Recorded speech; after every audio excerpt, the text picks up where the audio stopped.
Okay, fine-tuning the awareness inside yourself. That's what I feel like the mirror game is all about. You see something outside yourself and you either reject it or you embrace it with your awareness of that feels like me. And I feel like because we weren't taught to do that for so long, we rejected the parts of ourselves that we saw in others. And so it created an inability to love that from which we see. In the process of not being able to love that from which we see outside of ourselves with compassion, the splitting off and the rejection of self has been going on for a very long time. And it's not new to the rodeo, it's just the end of the rodeo. And the end of the rodeo is when we say it stops. So when you say it stops for you is when it stops for you. When I say it stops for me, it stops for me. And as I look in the mirror, I've learned to have compassion for myself. And in learning to have compassion for myself, I'm integrating the ability to love myself. Because something outside myself that isn't love just wants to be loved. And I have compassion for that. The times in which I've acted the most aggressive outside myself is when I just wanted to be seen. Learning to play the mirror game gives you this advantage point. It gives you the opportunity to see others with compassion, which is really you seeing yourself with compassion. And it's a vital part of feeling safe to connect back to heart. If inside does not feel safe, then outside will not feel safe. Which is why in a chess game, the news, right, is constantly showing how not to feel safe in the world.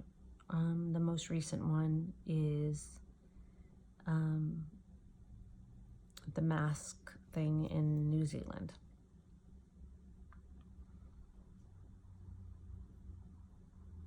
It's wanting you to separate out from self instead of come back into self.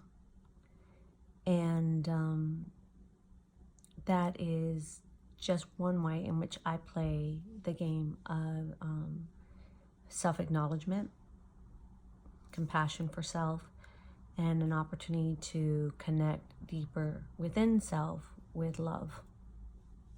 I share this with you not as one way to do something, but only as an opportunity to see there's common ground. The common ground is identifying outside of ourselves things that we like, we can relate to. Those are the people we choose as friends. And they feel safe. And the ones we don't choose as friends do not feel safe, and those are the parts we're not integrating yet inside of ourselves. We don't see ourselves through them. We only see separation.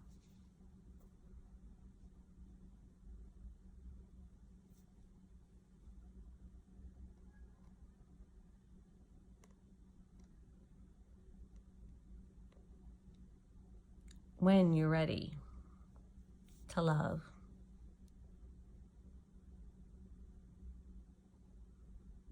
when you're ready to expand that love, that's when the all-inclusiveness comes in at. Now, this does not allow others that don't feel loved to treat you with less than. It means that you can set up the scenario to learn about yourself, and at the same time work from a primary perspective. Primary perspective is that if someone is, let's say, yelling at you, and you're like, whoa, that is me. When I felt not heard, that's why yelling happens, right? Because we don't feel heard. We've got hurt and then we don't feel heard.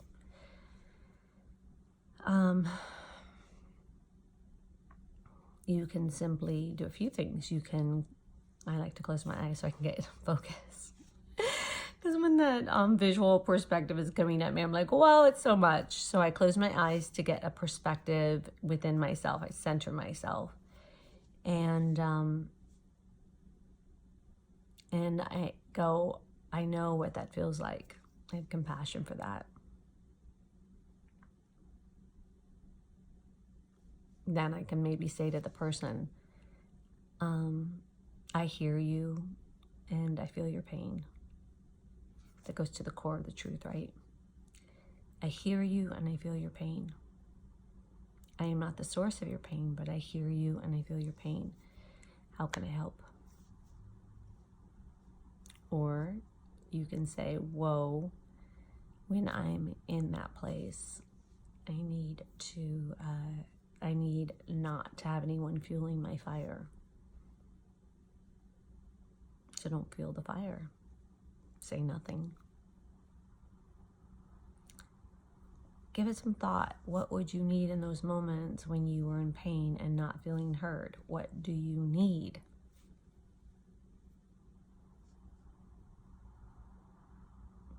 What do you need? Why is it before you? What do you need to see? What do you need to identify? What do you need for you to create? That scenario means you need something.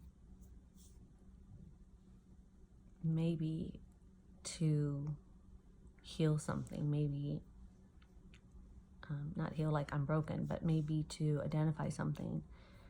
You're creating it. Why are you creating it?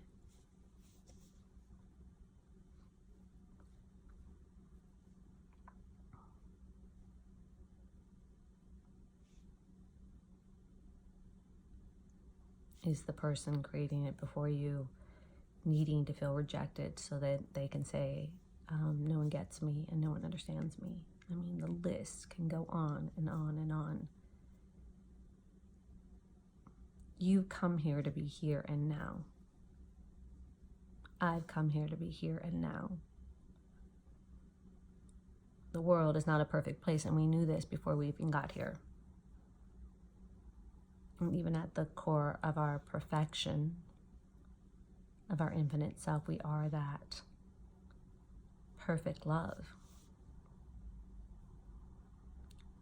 You and I have chosen to be here in a non-perfect love space. Why? Why are we here? Who are we? It's just fun questions to ask without, these are conversations to identify really within self. But I like to create these conversations. I like to create a deeper dive inside myself. You know, is that person yelling at you bringing up your anger? Is it bringing up your shame? Is it pissing you off? Do you want to match that energy? Do you want to run and hide? Do you need to finally say something to stand up for yourself? The list is endless, and you're welcome to play the game any way you want. And we do play the game any way we want, don't we? But from what perspective?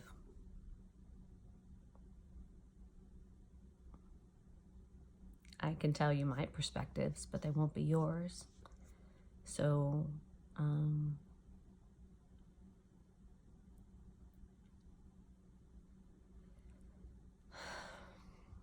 it's an interesting place to be.